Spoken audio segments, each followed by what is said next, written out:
오늘 읽은 말씀 내용은 모두 다 야곱의 이야기입니다. 그 중에서도 네 구절을 우리가 뽑아 읽으신 것은 야곱의 생애가 크게 넷으로 나눠지고 그 넷으로 나누어지는 구절 가운데서 대표적인 구절을 읽은 것입니다. 창세기가 몇 장까지 되어 있지요? 50장인데요. 그 중에 반이 25장부터 50장까지 가요. 야곱의 이야기입니다. 놀라운 것입니다. 뱃속에 있을 때부터 장례식까지가 자세하게 그려져 있습니다.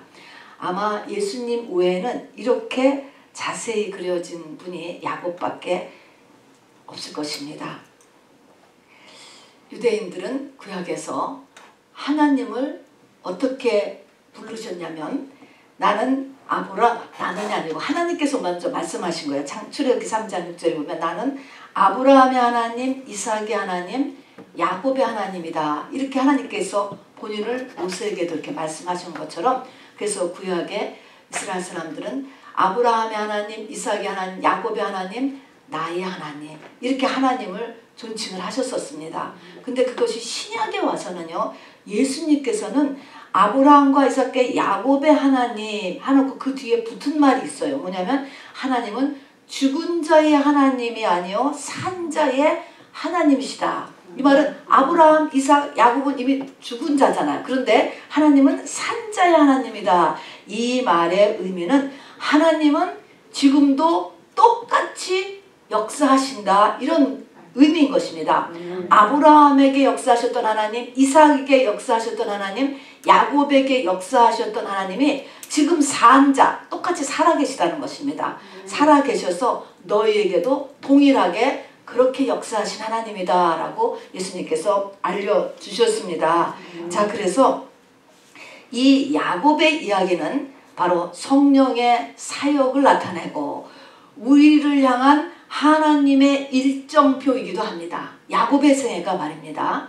자, 그래서 창세기의 25장부터 50장까지의 반을 이렇게 자세하게 야곱의 이야기를 써놓고 계신 것이죠. 일정표 하면 우리가 꼭 생각해야 되는 것이 뭐냐면 절기입니다. 절기. 나의 영적인 성장 또는 일정표 이런 거 하면 항상 절기를 기본으로 생각해야 돼요. 7절기인데 둘로 나눠집니다. 봄절기가 있고 가을절기가 있죠.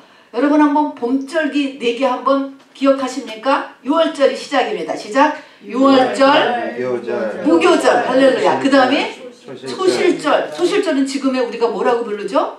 부활절. 그 다음 소실절 다음에 오순절. 요것이가 아니고 여기까지가 봄절기예요. 봄절기. 자, 봄절기가 왜 중요하냐면 봄에 씨를 뿌리지 않으면 가을에 거둘 것이 없는 거예요. 그렇듯이 봄절기를 잘 해놓지 않으면 가을절기 뭐 보나마나 안 되는 겁니다. 가을절기부터는 시작할 수가 없는 것이에요. 그래서 봄절기가 중요합니다. 그리고 봄절기를 다시 보면은 그것이 예수님의 초림과 관련된 것이고 가을절기는 재림과 관련된 것이죠. 그러니까 재림 준비는 그 앞에 봄절기라고 하는 넷을 잘 해놓으면 저절로 가을절기, 재림 준비가 되는 것입니다. 그래서 이 한번 요약을 해보면 말입니다. 6월절은 한마디로 하면 뭐 하는 거죠? 성령 받는 거예요. 엑소더스 6월절은 성령 받는 일. 무교절은 누룩이 들지 않은 떡을 먹는 기간이잖아요. 일주일 동안. 그것은 계속되는 회개를 이야기한다고 그랬죠. 그 다음에 초실절은 첫열매인데 첫열매는 누구시라고요? 예수님의 부활이 첫열매. 그 다음에 오순절은 다음 열매. 여기까지가 우리가 가야 될 것입니다. 여기까지가 가면 가을 추수는 저절로 우리에게 오는 것입니다. 나팔절, 속죄일, 그리고 초막절이 오잖아요. 나팔절은 주님 오시는 소리예요. 그래서 오순절까지 간 사람은요. 누구나 자기의 죽을 날을 알게 되어 있습니다. 나팔소리가 들리거든요. 이게 나팔소리인 거예요. 나팔소리. 주님이 부르시는 때. 자, 그래서 이 앞절기가 중요하죠. 그런데 성경에 나오는 히브리서 11장에도 믿음장이잖아요. 또 성경에 나오는 많은 인물들은 하나님의 믿음의 인물로서 아브라함, 이삭, 야곱, 요셉 그 뒤에도 쭉 나오잖아요. 이런 믿음의 인물들의 특징은 똑같습니다. 오순절까지 간 사람들인 거예요. 이 사람들이 우리가 지금 계시록까지 배운 저와 여러분에게는 새 예루살렘 성에 들어갈 사람들인 것입니다. 그래서 절기로 하면 오순절까지 우리가 가야 돼요. 그게 열매죠, 열매. 그래서 하나님은 이제 이 야곱을 통해서 이 과정을 다시 한번 한 사람의 생애를 통해서 이 과정을 자세하게 설명해 놓고 있으십니다. 예, 우리를 가리켜서 영적인 이스라엘이라고도 얘기하고 야곱 족속이다 이렇게도 이야기하잖아요. 그래서 이 야곱의 생애를 이끌어가는 하나님은 성령님을 상징합니다. 그죠? 현재의 우리를 이끌어 가시는 성령 하나님. 그리고 이때 우리라고 하는 우리는 하나님의 창세전에 택한 사랑하는 자로 택함 받은 사람을 지금 이야기하는 것입니다. 그래서 야곱이 중요한 거야. 야곱이 사랑하는 자, 에서가 아니고 야곱이란 말입니다. 그렇게 택함 받은 사람, 하나님의 관심은 열매에 있으니까 그래서 그렇게 중요한 창세기 책의 반을 차지할 만큼 길게 자세하게 써놓고 있게 됩니다. 이 야곱 족속 우리가 다 해당이 되는데요. 특히 여기 계시는 여러분들과 다 해당이 되는데 이 야곱의 생애는요 크게 4단계로 나눠져요. 자, 4단계를 그래서 오늘 같이 말씀을 나눠보려고 하는 것입니다. 하나님께서 이렇게 이끌어 가신다는 것을 배우는 것이에요. 그리고 여기에 우리가 협조를 해야지 우리가 똑같이 부활하지 않겠습니까? 그 부활이 이제 오순절입니다. 자, 그럼 맨 1단계는 뭐냐면 장자권을 뺏는 데부터 시작해서 외삼촌 나반의 집에 있을 때까지, 외삼촌 나반의 집을 떠날 때까지예요. 그게 대략 20년으로 성경에 지금 기록이 되어 있습니다. 라반의 집에서 20년이 있었다라고 합니다. 그러니까 20년 성령 받고 20년까지로 대강 보면 돼요.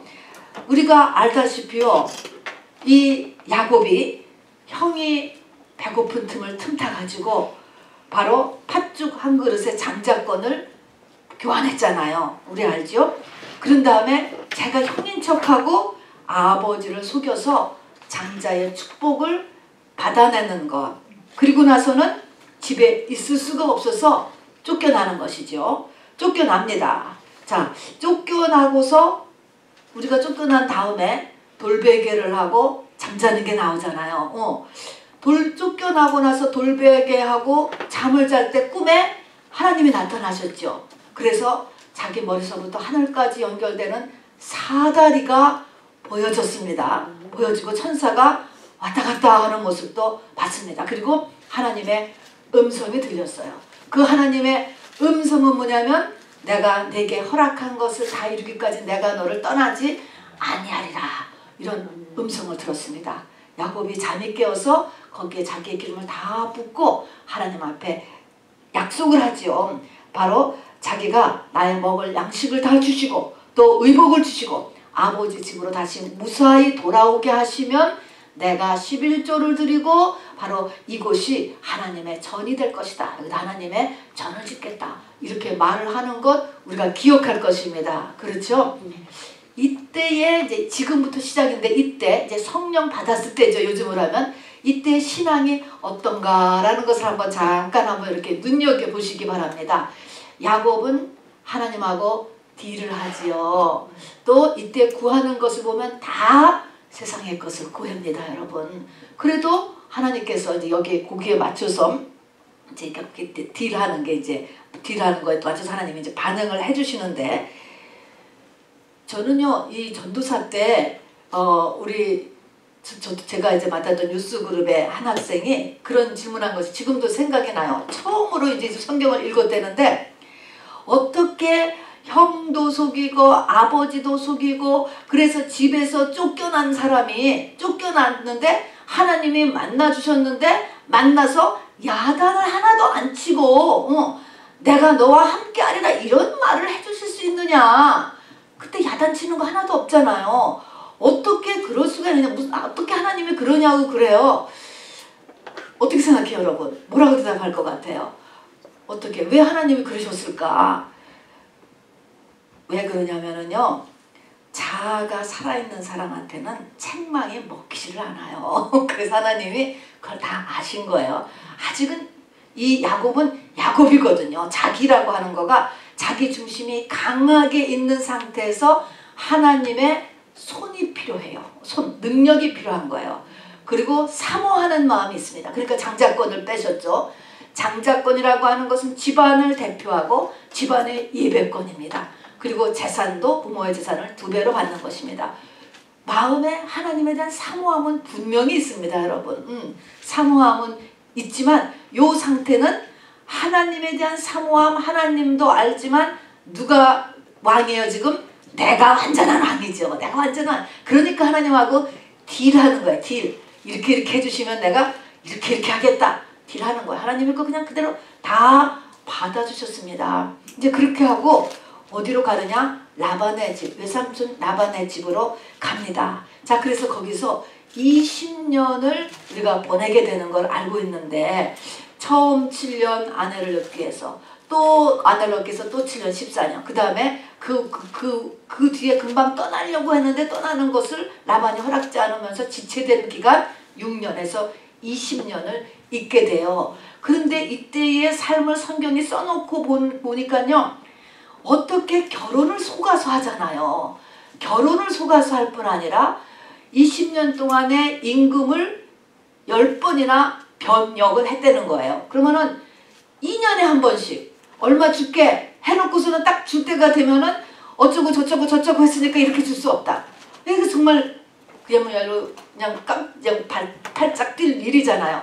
10번을 했다는 거예요. 얼마나 분하겠어요. 근데 이렇게 힘들게 해, 자기를. 이렇게 어떻게 그거를 번역하는 것을 자기가 막을 수 없게 머리를 쓰는 거예요. 머리를 써서 이러니까 그 준다는 대로 또 못 받고, 또 이렇게 또 하니까 또 준다는 대로 또 못, 다 이게 또 머리를 써서 라반이 말입니다. 말을 못하고서는 10번을 갔단 말입니다. 근데 이때 이 야곱은 그래도 낮에는 더위를 참고 밤에는 추위를 견디고 열심히 성실한 면이 있어요. 그리고 나중에는 하나님께 지혜를 얻어가지고 많은 재산도 모으잖아요. 얼룩얼룩한 양을 얻어서 말입니다. 그런데 이 20년 동안에 야곱이 고생한 것을 가만히 보면 여러분 무엇을 깨달을 수 있어요? 이 처음 성령 받고 20년 동안에는 무슨 기간일까? 야곱에게 일어난 일을 가만히 보면은 자기가 한 일에 한 일. 형을 속이고 아버지를 속이고 그랬잖아요. 자기가 한 일을 깨닫게 하기 위해서 하나님이 환경을 세팅했다라고 하는 걸 깨달아야 돼요. 그러니까 처음에는 성령 받고 나서 일어나는 문제들은 자기의 평생을 살아온 것을 되돌아보면 그것하고 연결이 돼 있어요. 연결. 내가 교회 다니지 않고 막 세상에 살았을 때 우리 자녀가 교회를 안 다녀. 그렇게 가라고 해도 옛날에 나를 회개하는 것입니다. 똑같아요. 그렇게 해서 처음 20년간의 나를 고통스럽게 하는 것, 문제가 되는 것은 다 나의 회개하고 상관이 있는 것입니다. 그래서 잘 자기 자신을 자세하게 살펴보는 게 중요해요. 하나님이 그것을 깨달으라고 그렇게 모든 것을 어뢰인지를 이렇게 시키는 것입니다. 자, 그래서 이것은 율법에 따른 회개의 기간인 것입니다. 하나님의 기록된 말씀에 따라서 네, 이거를 자세히 하나하나 이제 회개하는 것입니다. 이 회개가 거의 다 찼다라고 하는 거가 차면 무슨 일이 일어나는가 하면은 바로 약복강에 다가오는 것이 20년 만에. 그래서 이것도 하나님께서 인도하시는 거예요. 하나님께서 돌아가라, 집으로 돌아가라고 말씀하셨거든요. 그리고 이 약복강가에서도 호세에서 보면은 야곱이 천사를 붙들고 막 울었다 그랬어요. 그게 회개하는 거거든요. 그게 회개 마무리를 이제 계속 하는 것입니다. 그런데 이렇게 자기 지나온 삶에 대한 회개가 거의 다 찼을 때 일어나는 게 약복강. 약복강은 뭐 하는 곳일까 도대체? 약복강에서는 우리가 알다시피 환도뼈 중심을 골절시켰다. 중심을 건드렸다는 것입니다. 여러분, 사람의 중심이 뭘까요? 사람의 자아죠. 자. 네, 그렇습니다. 자, 환도뼈를 쳤다라고 하는데 이 환도뼈는 강한 힘줄기라고 했으면서 힘줄기라는 게 뭡니까? 힘줄기라는 것은 힘을 나오는 줄기라는 거. 힘이 나오는 줄기.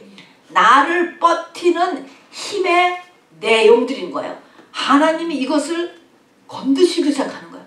자아예요. 그게 바로 자아를 건드리는 것입니다. 회개가 어느 만큼 차면 하나님이 뭘 건드려? 자아를 건드려.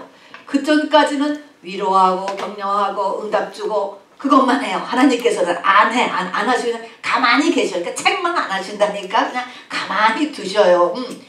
그런데 이제 때가 되면은 자아를 건드려요. 팔팔 뛰는 것입니다. 그러니까 자, 나를 이렇게 버티는 힘의 내용 사람마다 다 달라요. 나는 참 머리가 잘 돌아. 두뇌가 나의 힘인 사람, 학력이 힘인 사람, 재주, 자기의, 또 나는 성실한 사람이야. 집안에 어떤 배경, 돈, 뭐 어쨌든 간에 이 겉사람의 힘인 것이죠. 여러분, 이게 이제 겉사람, 자기중심의 사람, 혼의 사람, 또 똑같은 말인데 이런 사람은 어떤 사람이냐면 치정의를 중심으로 사는 사람이에요. 우리예요, 우리. 그죠? 치정의를 중심으로 산다. 내 생각치, 내 감정을 따라서 또 내 의지가 가는 대로 내 마음이 전혀 그렇게 가지를 않아. 의지의 움직임이잖아요. 내 마음이 열리지를 않아. 너무 하기가 싫어. 이런 거 다 자기 의지거든요. 요 지정의를 더 중요하게 생각해요. 뭐 중요한 것보다도 더 이상은 별로 생각 안 하는 거지. 그걸 그냥 하나님의 뜻으로 알아요, 여러분. 이게 믿음이 크기 전에는 하나님의 뜻을 결코 여러분 쉽게 알 수 없어요. 내 생각이야, 내 생각. 겉사람의 생각인 것입니다. 자, 그러니까 이때 이제 지금 형이 온다라고 하는 말을 들었을 때 야곱이 하는 거를 생각해 보세요. 야곱은 형의 성품 20년 전이지만 알고 있어요. 형이 어떤 사람인가라는 걸 알고 있기 때문에 선물을 준비해야 되겠다. 선물도 준비하고 선물을 먼저 보내고 그 다음에 혹시라도 생각해서 자기의 모든 가족과 자기의 짐승 때 재산을 다 나누잖아요. 다 나누고 자기는 가요 안 가요? 약복강을 안 건너가잖아요. 안 건너가고 일이 어떻게 진행이 되는가를 보겠다는 것이지. 그런데 그렇게 세상 딴 것만 하지 않았어요. 기도도 했다니까 자기는 홀로 남아서 하나님 앞에 철야 기도를 하는 거야. 여러분 완벽해 보이지 않습니까? 사람이 할 일을 할 일대로 다 하고 또 기도는 기도대로 하고 이런 단계예요. 이렇게 지금 열심히 기도하고 계획하고 머리도 잘 돌고 하나님 앞에도 하고 이런 상태인 것입니다. 자, 그래서 여기인데 이 약복강 상태에서 우리가 알아야 될 중요한 영적인 원리가 있습니다. 이 약복강은 하나님의 자아를 건드리기 시작하는 때라고 이야기했습니다. 이 약복강의 중요한 원리가 뭐냐면 아까 우리가 맨 처음에 읽은 대로 하나님께서 야곱을 이기지 못하신 고로 그래서 환도뼈를 치셨다는 거예요. 이겼으면 환도뼈를 안 쳤어. 근데 이기지 못하였다. 자, 하나님께서 하나님께서 이기지 못하였다는 게 여러분 이거를 어떻게 생각해요? 어떻게 전능하신 하나님이 뭐를 이기지 못하지? 왜 이기지 못해요? 성경 그랬잖아요. 그가 야곱을 이기지 못함을 보고. 그런데 그가라는 것은 밑에 가서 보니까 내가 하나님을 대면하여 보았도다 이렇게 얘기한 것을 보니까 그라는 것은 하나님이세요. 하나님의 현현이신데 하나님이 야곱을 이기지 못하였다라고 했습니다. 왜 이기지 못할까? 왜 이기지 못할까? 대상이 사랑하는 자기 때문에 그렇습니다. 야곱은 사랑하였다. 로마서 9장이라든가 또 말라기 끝에 보면 야곱은 사랑하는 자라는 게 붙어 있는 거예요. 사랑하는 사람은 여러분이 지는 걸 여러분이 아실 거예요. 그래서 자식 이기는 부모가 없다라고 하는 것이 사랑하기 때문에 본인이 의지를 그쪽으로 돌리면 하나님이 못 해보는 거야. 못 해봐. 그래서 절대로 고집을 피지 마셔야 돼. 고집을 피면요 성령이 역사를 하실 수가 없어요. 그런데 하나님은 어떻게 해요? 또 야곱이 또 그러면서 또 복을 달라고 막 붙잡고 늘었잖아. 복은 달라고 하는데 의지는 하나님께로 안 돌리는 거야. 나는 그대로 있고 그냥 복을 달라는 거야. 나는 그대로 있고. 어떻게 해요? 그냥 있으면 복이 안 되는데, 그러니까 하나님이 자기 의지를 이렇게 꽉 쓰고 자기를 비우지 않고 그렇게 있으니까 하나님이 못 해보니까 그 다음에 복은 달라니까 어떻게 했습니까? 환도뼈를 치는 수밖에 없어요. 의지를 바꾸게, 의지를 내려놓게 하는 수밖에 없지. 그래서 환도뼈 힘줄을 쳤다. 그래서 무너진 거예요. 무너졌습니다. 자, 새벽이 가까워 와요. 이제 지금 형이 어떻게 되는지, 화해를 와는지 연락이 와야 되는데 화해한다는 소식은 안 오고 400명을 군대를 이끌고 온다는데 어떻게 하느냐. 이제 마지막으로 자기가 정 안 되면 자기 혼자 도망가려고 그랬거든요. 환도뼈가 무너졌으니 도망갈 수도 없잖아요. 그러니까는 어떻게 돼요? 죽게 생겼으니까 이제 마음이 내려간 거죠. 그래서 마음이 이제 내려간 거예요. 그러니까 이것이 죽게 생겼다. 죽을 것 같다. 눈앞이 캄캄하다. 요럴 때 자아가 무너지는 거예요. 요하지. 그냥 으악 하고 소리를 지를 때 말입니다. 여기서 시작되는 거야. 그러나 여러분 자아는 결코 한 번에 무너지지 않아요. 이게 자아가 어떤 자아인데 여러분 하나님이 왜 이렇게 자아를 싫어하시는 줄 아세요? 자아하고 상극이시잖아요. 하나님이. 왜 이렇게 자아를 싫어하실까? 이게 겉사람인데 왜 이렇게 겉사람을 하나님이 싫어하시지? 자아는 누구 소속입니까? 마귀 소속이에요. 내 자아, 겉사람은 마귀와 연합한 사람이에요. 마귀하고 둘이 완전히 엉겨있기 때문에 뺄 수가 없어요. 이게 그냥 무너지는 수밖에 없는 거예요. 이 자아라고 하는 것은. 그리고 이 자아는 누구하고, 마귀하고 연합했다는 것은 누구하고 연합한 것입니까? 세상이죠. 세상. 세상과 연합한 거예요. 그렇기 때문에 이게 믿음이 깊어지면 절대로 하나님과 같이 갈 수가 없어요. 이게. 그래서 하나님과 원수가 돼요. 원수가 되는 것입니다. 자, 그래서 이제 근데 그러니까 이게 마귀 소속이니까 이 자아가 보통이 아니잖아요. 환도뼈 한번 무너졌다라고 해서 결코 자아가 싹 죽는 게 아닙니다. 결코 쉽게 죽지 않아요. 바울 같은 분도 사역의 말기에 이게 이루어진 것입니다. 여러분. 이제부터 내가 사는 것이 아니고 내 안에 계신 그리스도께서 사는 것이다. 라고 이렇게 해서 결코 쉽게 되는 것이 아니고 이제 이 약복강 사건은 자아를 무너뜨리는 이제 첫 번째가 이제 시작이 됐다. 그러나 하나님께서는 네가 이 자아가 무너져야 이스라엘 하고 새 이름을 주시는 것이 이제 거기서 나오고, 그리고 이때부터 하나님을 진짜로 보는 거예요. 브니엘, 하나님의 얼굴을 보았다. 이렇게 뜨잖아요. 그리고 아침 해가 돋았다. 이런 표현이 있어요. 그 브니엘에서. 이게 다 영적인 의미예요. 해가 돋았다라고 하는 이 해는 재림 예수, 다시 오실 주님, 재림 준비를 이제 시작하는 거예요. 자아가 죽는 데서부터 재림 준비. 그 다음에 새 이름, 새 사람이 이제 될 거예요. 아직은 안 됐어요. 그 다음에 하늘 문이 이제 열릴 거예요. 조금씩 열려서 하나님을 진짜로 아는 거예요. 그전에는 아는 게 다 그냥 지식으로 아는 거야. 지식으로. 그러니까 하나님의 손만 무조건 구하는 거죠. 그런 단계에서 이제 내가 새로운 단계로 들어간다라고 해서 거기에 많은 이런 상징적인 표현들을 쓰게 됩니다. 그래서 하나님의 얼굴, 형님의 얼굴을 보니 하나님의 얼굴을 보는 것 같습니다. 하나님의 얼굴, 하나님의 인격, 하나님의 마음, 하나님의 뜻, 이런 것이 조금 느껴지는 거예요. 전에는 완전한 나예요. 그냥 하나님의 파워만 필요할 뿐이에요. 그게 아니란 말입니다. 이것이 이제 하나님의 사람이 되어가는 새 사람. 그래서 이제 지금 아직 그 당시로는 아직 이 이름이 이삭이 완전 이삭이 아니고 야곱이 이스라엘로 아직 바뀌지 않은 거지만 네 이름 이제부터는 이스라엘로 하라라는 이름을 이렇게 처음부터 이제 믿음의 본격이 시작됐기 때문에 이렇게 주신 것입니다. 자, 그래서 그 목적지가 어디냐면 아까 얘기했처럼 오순절이라고 그랬어요.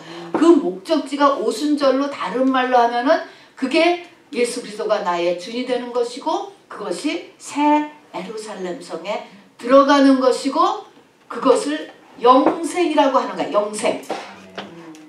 영생입니다. 자, 여러분 이 영생을 얻는 것이 얼마나 중요한 일인지 몰라요. 영생을 쉽게 생각할 수 있어요. 구원하고 영생하고 똑같아요. 구원도 쉽게 생각할 수도 있고 굉장히 어렵게 생각할 수 있고 영생도 마찬가지입니다. 고린도전서 5장 5절에 보면은 이제 바울을 통해서 이렇게 말씀하시잖아요. 어떤 사람이 있는데 그 사람이 자꾸 문제를 일으키니까 그 사람은 육신은 겉사람은 사단에게 내어주고 그 영은 예수의 날에 구원을 얻게 하려 함이라. 이런 말씀이 있습니다. 그때의 구원은 새 예루살렘 성에 넣어주겠다는 게 아니에요. 그 구원은 그냥 지옥불에만 안 들어가는 것. 그것도 구원이라고 얘기하는 것입니다. 여러분.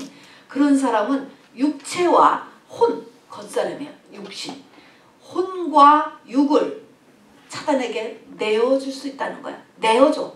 내어주는 상태에서도 그냥 끝날 수도 있어요. 그리고 그 사람도 지옥은 안 갈 수 있다는 걸 얘기하죠. 그러니까 기다리다 안 되면 그렇게도 한다라고 할 때 예수의 날에 구원을 얻게 하려 함이라. 그 영혼. 그때도 구원이라고. 근데 지금 얘기하는 이 하나님의 원래 목적 삼는 구원, 영생은 새 예루살렘 성회를 들어가는 거예요.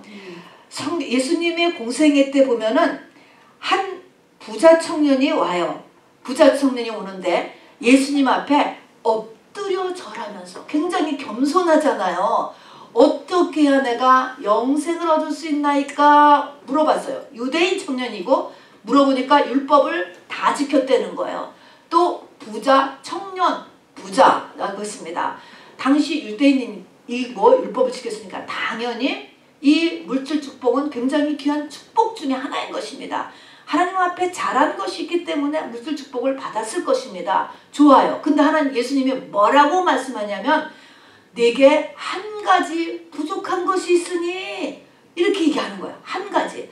우리가 언뜻 생각하면 와, 좀 봐줄 수 있잖아요. 왜 사람의 장점만 보지 이렇게 단점을 자꾸 보실까? 그만하면 훌륭하면 되지 않았어?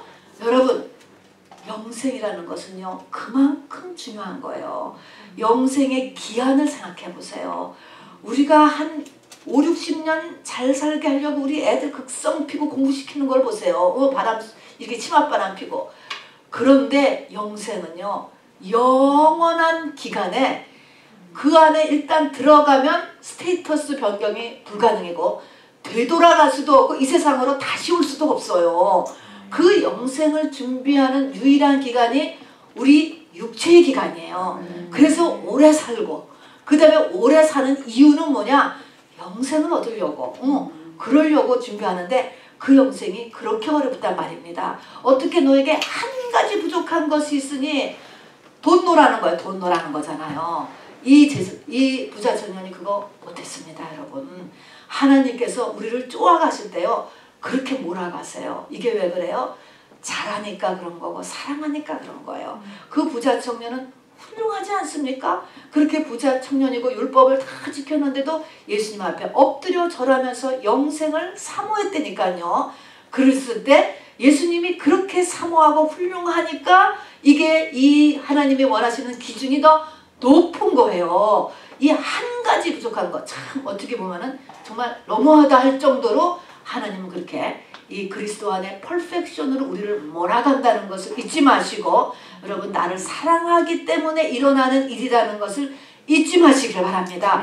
이거는 죄는 죄지만 보통 사람이 카운트할 수 없는 죄의 그런 이 높인 것입니다. 여러분. 그래요. 자, 그래서 그렇게 하는 것처럼 영생이라는 것은 그렇게 중요하다. 그래서 사도 바울께서도요 자기에게 유익하던 모든 것을 배설물로 여기고 앞에 있는 것을 잡으려고 쫓아가노라 이렇게 했습니다. 그 앞에 있는 것이 뭐냐면 그게 바로 영생이에요. 나를 붙잡은 그것을 잡으려고. 나를 붙잡은 게 뭔데? 하나님이 영생 주려고 붙잡는 거야. 우리를 갖다가. 그 나를 붙잡은 그것을 내가 다시 잡으려고 쫓아가는데 내게 유익하던 모든 것, 그때 유익하던 것은 이 땅에서 다 유익하던 거죠. 그런 것들을 다 뒤로 내려놨다는 거예요. 우선순위가. 그렇게 영생은 굉장히 중요한 것입니다. 여러분. 내세, 영생을 알려면 내세부터 알아야지. 내세가 있다는 것부터, 확실히 존재한다는 것부터 우리가 알아둬야 돼요. 그리고 교회에 그냥 발만 들여오면 다 똑같은 천국. 그거는 믿음이 정말 아직 라반의 집에 있는 거예요. 라반의 집. 다 대부분이 라반의 집에 있지요. 자, 그러면 아까도 얘기했지만 이제 그 약복강강에서 절름발이가 됐어요. 여러분, 이거 큰 거예요. 큰일이잖아요. 그걸로 끝난 것이 아니고 그 다음에 일어난 것이 세겜이라는 곳을 갔는데 세겜에서 외동딸이 성폭행을 당합니다. 그 다음에는 시므온과 레위, 이 아들들이에요. 이 아들들이 세겜 족속들을 잔인하게 죽여서, 속이고 죽여서 이렇게 피해 복수를 한 게 나옵니다. 이렇게 쭉 보면은요, 주로 자식이 문제를 일으켜요. 이게 지금 야곱을 죽이는 게 자식이에요. 이 자식들이 돌아가면서 지금 속을 썩인다니까요. 딸이 속을 썩이고, 그 다음에 시므온과 레위가 속을 썩이고, 그 다음에 어머니 리브가를 평생 야곱은 못 만나요. 근데 대신 유모를 이렇게 모시고 있었는데 유모가 이제 돌아가시는 게 거기에 나와요. 그리고 그 다음에 자기가 가장 사랑했던 아내 라헬이 먼저 죽죠. 그러더니 또 이 장자, 집안의 가장 기둥이 되는 이 장자 루벤이 서모죠. 서모하고 또 불륜을 일으키는 것을 이렇게 자기가 이렇게 듣게 되죠. 알게 되죠. 그러니까 이게 지금 자식들이 긁어놓는 거죠. 그리고 마지막으로 7번째로 그냥 그 가장 사랑하는 아들 누구였습니까? 요셉이 죽은 것을 보게 됩니다. 그러니까 이것이 그냥 너무나 힘든 일들이 막 연속적으로 일어나는 것이 9년간이야. 그 뒤에 9년간. 그러니까 약복강 사건, 자기가 절름발이 됐죠. 약복강 사건 이후로 이 자식, 딸의 문제, 아들의 문제, 장자의 문제, 그 다음에 유모가 죽고 아내가 죽고 요셉이 죽고. 여러분 심각하지 않아요? 이렇게 죽었어요. 요것이 이렇게 요셉이 죽었다라고 했을 때 우리 아까 읽은 성경에 슬피 울었는데 아무 곳에서도 위로함을 받지 못했다는 것은 그 슬픔의 도가 어떻게 해도 위로가 안 되는 슬픔을 맞은 것입니다. 야곱이 아까 그랬잖아요. 요셉이 죽었을 때 계속 7가지가 그냥 이렇게 계속 그런 사건이 터지는데 마지막 그 아들 중 처음에는 어머니 같은 유모, 그 다음에는 아내, 그 다음에는 아들, 여기까지 딸은 성폭행, 장자는 또 집안에서 또 난리.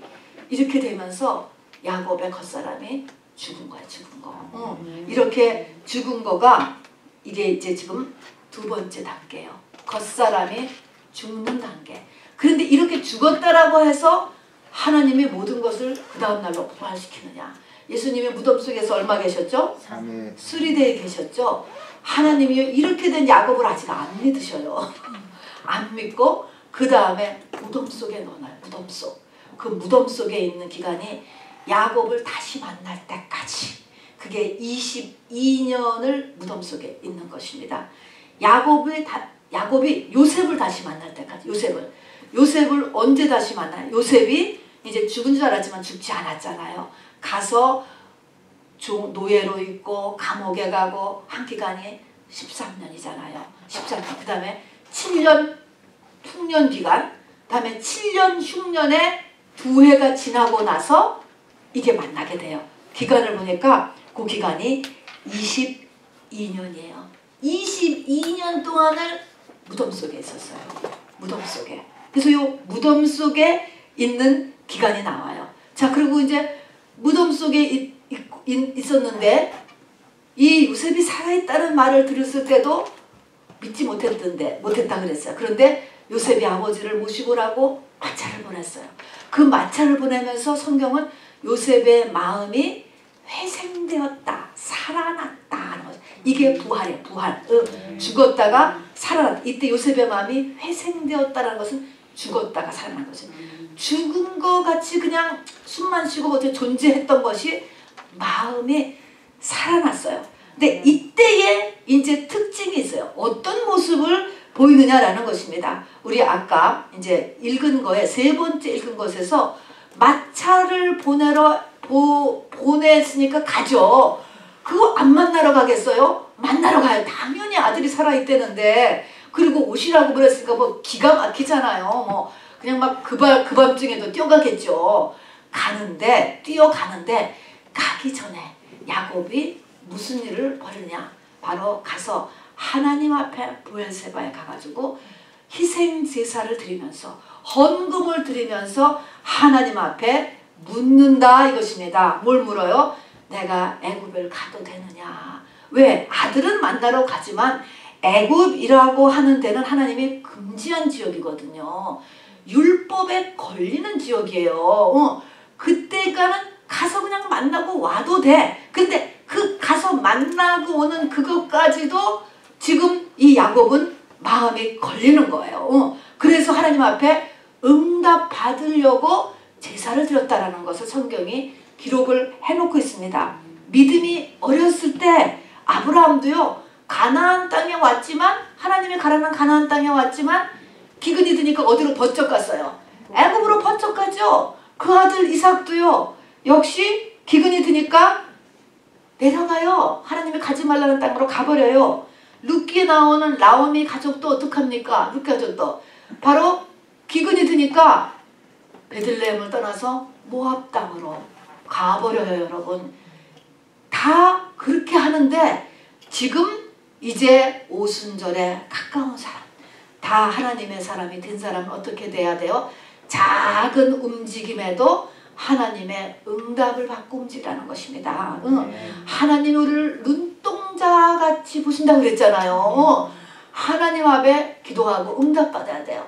내 마음의 확신, 여러분 그거 초창기의 확신은 다 가짜예요. 자기 생각이 자기 생각.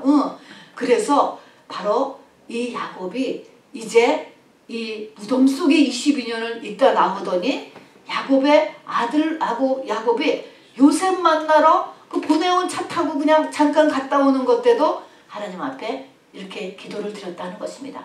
그랬더니 하나님이 금방 응답하셨잖아요.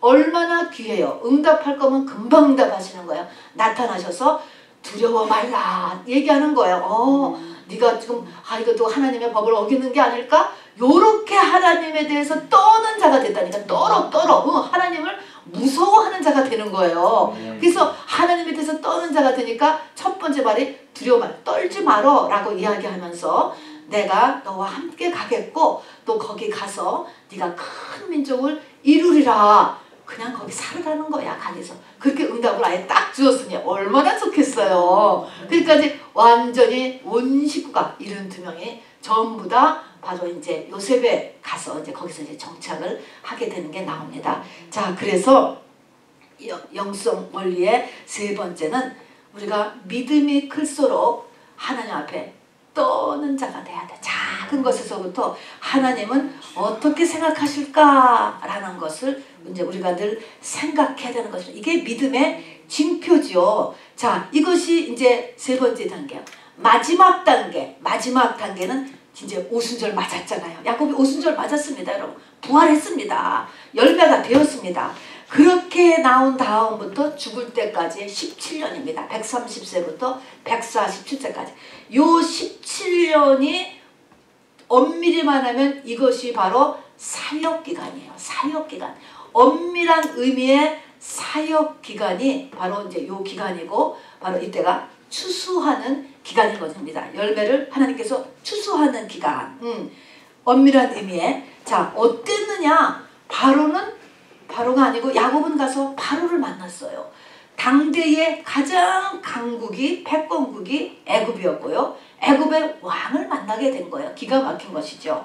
그 전에 야곱 같으면 어떻게든지 좀 덕을 봐야 되겠다. 뭐 한 자리 하려고 다 덤비지 않겠습니까? 그런데 조금 더 바로를 부러워하지 않는 게 나와요. 뿐만 아니라 속에서 내가 바로보다 더 낫다. 그래서 바로를 축복해 준다 그랬어요.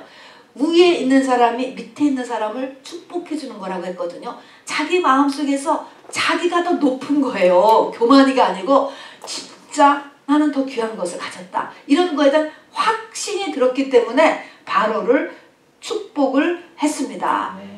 자, 세상 바로를에게 뭐 혜택을 얻으려고 하지 않고 부러워하지 않았다는 것은 뭐예요? 사람이 비교를 넘어가야 돼. 비교하는 거. 비교하지 않았어요. 교회 내에서도 마찬가지예요. 사람을 비교하지 않았다는 것이죠. 이제 이런 모습이 보이죠. 이런 것에서 우리는 뭘 봅니까? 하나님의 냄새를 우리가 느끼는 거예요. 하나님의 모습. 우리가 믿음이 크면은요, 또 교회를 다니면 반드시 그 사람한테서 하나님 같은 게 조금이라도 보여야 돼요, 여러분. 반드시. 세상 사람하고 똑같아. 그러면 절대로 안 돼요. 뭔가 다르다. 뭔가 다른 부분이 반드시 보여줘야 됩니다. 그 다음에 이제 이 하나님이 거두시는 이 추수, 하나님의 추수, 또 사역의 내용은 어떤 일을 하는가 보세요. 이 야곱은 이제 그 아들 요셉이 국무총리니까, 국무총리 가족이니까 넉넉하게 사는 거예요. 지금 다 그 72명을 다 먹여 살리는 것입니다. 근데 요셉은 그런 요셉이지만 요셉은 지금 믿음의 자손으로서 크게 문제가 있었어요. 뭐냐면 애굽 제사장의 딸하고 결혼을 했거든요. 이방인하고 결혼한 거예요. 그래서 아들을 둘을 낳기 때문에 이게 아브라함, 이삭, 야곱들 정통성의 여호와 신앙에 문제가 있잖아요. 이런 문제가 있는 것을 바로 야곱이 자기의 영권으로 딱 이 두 아들을 자기의 아들로 입적시켰어요. 이건 아무나 된다고 되는 것이 아니고 야곱이 예수가 됐기 때문에 이게 가능한 것입니다. 모든 것을 새로 창조할 수 있는 그 위치에 영적으로 올라갔다는 것을 이야기하는 것입니다. 그래서 이것이 바로 하나님의 인도함이죠. 이제는 완전히 야곱이 성령의 채널이 되는 거예요. 그래서 이 요셉의 두 아들을 자기 아들로 딱 입적을 시킴으로 인해서 요셉의 그 정통성으로 막 고민하고 후대하는 문제를 해결해 주었을 뿐만 아니라 바로 이스라엘은 구약의 12족속으로 구성이 되잖아요. 신약의 12사도와 그 12족속을 만들어내는 기초를 이 야곱이 완전히 세워놨습니다. 이 야곱을 보면은요, 얼마나 하나님의 채널이 되냐면, 이제 병들어 죽게 생겼으니까 요셉이 자기 두 아들을 축복받으려고 데려왔잖아요. 그러는데 항상 이 오른손이 장자의 축복이거든요. 그런데 그 두 아들, 큰아들과 두 아들을 바꿔서 축복을 하잖아요. 요셉이 바로 장자의 축복을 장자한테 해야 되니까 아버지 손이 바뀌었습니다. 그러니까 근데 야곱이 무엇을 안 것입니까? 딱 아는 거야. 이 집은 둘째 아들이 장자의 축복을 받겠구나. 하나님의 택함이 다른 것입니다. 이것을 봐서 딱 알아맞혀서 그러면 장자의 축복, 장자가 하나님이 속한 장자가 될 육신의 순서가 아니고 영의 순서로 딱 축복을 해야 되잖아. 그걸 딱 하는 사람이 되어버렸다고요. 그렇게 한 참 놀라운 것입니다. 그리고 이제 마지막으로 가장 더 중요한 것은 유언입니다. 이제 자기의 이 요셉을 불러가지고 유언을 하죠. 물론 12아들에 대한 예언 축복 기도도 그 이후의 세대 지금까지 다 이루어졌어요. 그리고 마지막으로 유언을 하는데 바로 자기가, 그리고 지금 너희들이 아무리 이 국무총리의 가족으로 풍요롭게 살고 안정되게 살고 세상 것을 다 누리고 살지만 내 시체를 애굽에 묻지 말고 저쪽에 막벨라 굴에 갔다가 묻어달라. 아브라함이 있고 아버지 이삭이 묻혀있는 거기에 묻어달라 라고 하는 것은 뭐냐면 나는 하나님의 언약의 사람이다. 그 신앙을 딱 선포한 것입니다. 이 사람을 자기가 딱 그 선포하고 죽고 그 언약을 요셉에게 계승해 주었습니다. 그렇게 하겠습니다. 그러니까 요셉도 자기의 해골을 애굽에서 가져나가도록 명령해가지고서요. 이스라엘 민족들은 그 요셉의 해골을 430년 동안 애굽에서 보존하였고 또 그거를 광야로 나올 때 그걸 끌고 나왔어요. 가나안 갈 때까지 끌고 다녔다니까요. 이게 지금 언약을 붙잡는다는 약속이에요. 아주 독한 사람들이죠. 우리는 하나님을 믿는 사람이다. 이런 거죠. 그러니까 이스라엘이라고 하는 말의 뜻이 하나님에 대해서 이긴 사람, 그런 것이거든요. 하나님에 대해서 이긴 사람, 이런 말의 뜻은 뭡니까? 하나님이라면 우리는 두 손 두 발 다 된다, 그런 의미인 거예요. 하나님을 최고로 아는 나라다. 말은 어쨌든 간에 그게 이스라엘입니다, 여러분. 그렇기 때문에 그냥 그렇게 억척스럽게 요셉의 뼈를 광야 40년에도 끌고 다녔어요, 여러분. 그렇듯이 이 야곱은 당신은 요셉이 국무총리였으니까 뭐 파워가 있잖아요, 세상 파워. 그래서 저기 가나안 땅으로 전부 가서 거기서 야곱을 묻어주는 게 나옵니다. 그리고 돌아가실 때 침상머리에서 지팡이에 의지하면서 하나님을 경배하면서 죽었다 그랬습니다. 여러분 멋있지 않습니까? 여러분 죽을 때 죽으면서 바로 침상머리에서 누워서까지도 하나님을 찬양하고 말씀을 읽고 이렇게 가면서 이렇게 야곱이 끝을 내었어요. 열매잖아요. 하나님께서 성공하셨지 않습니까, 여러분? 네. 자, 그래서 이것으로 이제 야곱의 생애가 이렇게 끝나기 때문에 이렇게 크게 4단계로 이렇게 나눠지면서 우리에게도 이렇게 자세히 알려주시기 위해서 이렇게 길게 창세기의 반을 써놓고 계신 것입니다. 자, 여러분, 야곱이 장자권을 뺏었다라고 하는 것은 둘째 아들인데 첫 번째 아들이 받아서 장자권을 뺏었다라고 하는 것은 우리같이 이방인들이에요. 우리는 이방이지만 우리는 성령 받았잖아요. 야곱하고 똑같아요. 그래서 야곱 족속이 되는 것입니다. 우리는 원래는 그 아브라함의 후손들이 아니에요. 원래는 장자가 될 수 없는 사람, 새 예루살렘 속에 들어갈 수 없는 사람들이라니까요. 그러나 우리는 성령을 받았습니다. 야곱과 같이. 자, 그러면 하나님께서 똑같이 우리를 그렇게 야곱과 같이 인도하시는데, 자, 나는 과연 어느 단계에 있을까라는 것을 생각해 보시기 바랍니다.